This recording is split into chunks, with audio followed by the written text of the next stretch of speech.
oh my god, we made 200K. I mean 200K. What? Sorry. We made 200 followers. Oh yeah, with 200 subs. Yeah, this can just be our 200 sub video where we actually talk about something. Like, really talk about something.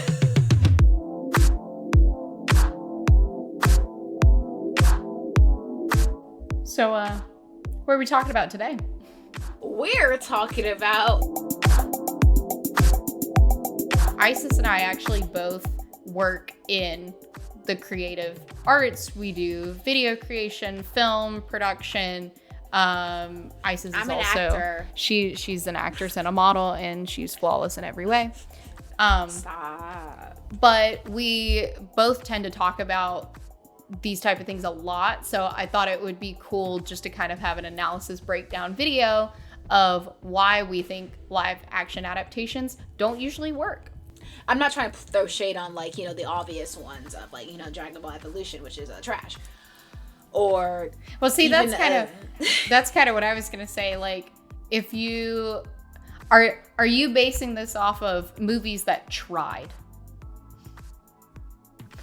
I wouldn't consider that one a try. There's literally a scene, and I just, for those who have not seen it, please don't give them no views, don't give them no money, don't give them nothing. Take the L. There's literally a scene where Goku is transforming into an ape. It's literally the same shot, but in reverse. I'm not being funny. It literally is the same shot, reversed, to show the de-transformation into a human. I saw that as a kid, and I was like, is that the same? Is that just... So my point number one is going to be laziness. Bulma had a streak of blue in her hair. She is a blue head. Ice, come on. People in real life don't have blue hair. You're already building off of a property that people have shown that they love and enjoy and they'll show up for. And so I feel like when you adapt something like that, I think there's a very quick way to fall into, we don't really have to try that hard because people are going to watch it anyway. Yeah. Which is really not the case. Like, since we're talking about this, then what are your thoughts on the Ghost in the Shell remake? Listen. Okay, I know it's... Okay, this would be an unpopular opinion. One, did I watch the entire film? No. And here's why. Once I realized where they were going with this, I was like, you missed an opportunity. And I mean this, like, because the visuals, beautiful. This is what gives me, like, the creative mind. I'm like, we could actually make a decent anime adaptation film for how much effort they put in, even like the water scene where she's like, you know, invisible, because she's like blending in, because, you know, that's the camouflage that they have, and then, you know, like, you know, turns back into her actual like skin. I was like, oh my god, Aces, give them money, all the money. Problem was, you missed a beautiful opportunity to talk about race, even the fact that, because I had no problem with Scarlett Johansson being the main, like, I really didn't.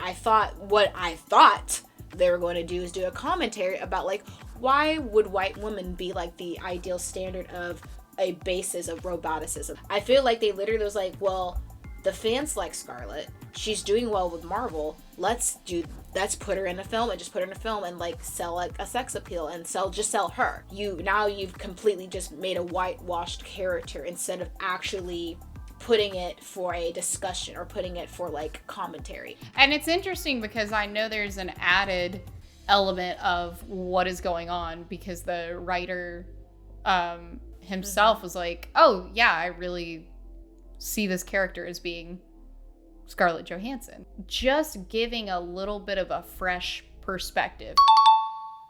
I already have a certain level of nostalgia tied to the format that I was used to. The only reason that I would watch a live action version of it is if there was some new fresh take. You're also trying to do too much in an hour and 34 minute film. Yeah. And I feel like, which is why like I'm hesitant to give Cowboy Bebop, because they're also kind of they're doing that.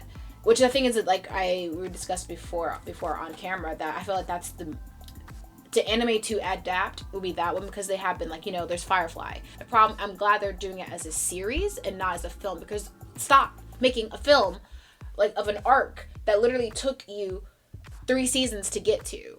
It has that aesthetic and atmosphere that is created in the animated version that you actually could bring into the real world. I think where a lot of it, where the disconnect happens, is if a show relies on the animation style for comedic effect or for dramatic effect. I think that Cowboy does a good job of having a solid story, solid characters that feel very grounded in reality. So you could see how that would make the transition. It's like a good example I think of is like One Punch Man.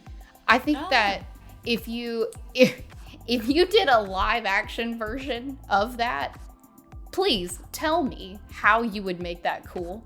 Because it's just like the way Saitama looks, the way he's drawn is very much a part of his character.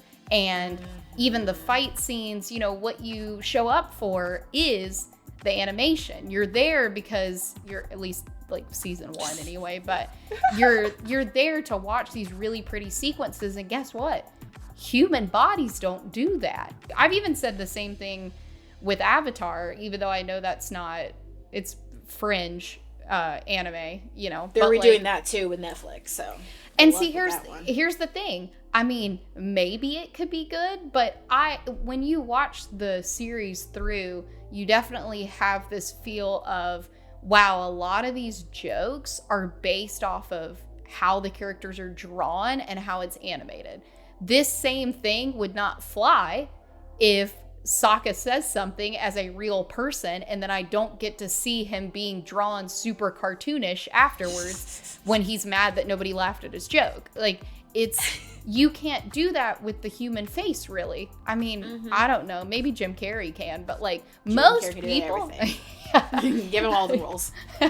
Their parent says, "You know who that is? That's the Grinch." And I go,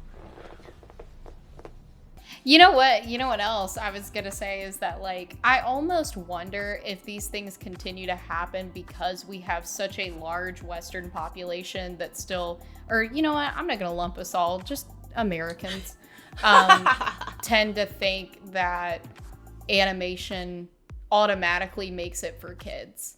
And I get the feeling that, like, the live actions are, hey, it really was a good story, check it out, adult, my fellow adults. And I think that in a way it kind of like diminishes the art form that animation is. You have to know what to keep and not what to keep. And as a fan, even we can be like, yeah, some of these older shows were kind of more educational and we're talk to you. But as you grew with it, the anime does adapt. Yeah. And the great thing about anime, it's like fantasy is an element of it, but it's not the main focus. It's not the main focus of ninjas like doing fights and battles. It's like, no, it's like they're in war. They're sending children to war. It's about people. Like, those people could be in any part of the world, real or fantasy, doing whatever it is that those people do. But at the end of the day, they're still people. And that's what you watch for. That's what is the heart and soul of a good story. But yeah, let us know in the comments below if you guys have been disappointed by live action remakes, because you probably have, and you've probably seen more than I have because I haven't watched any of them. And be sure to subscribe for more content like this in the future. Bye.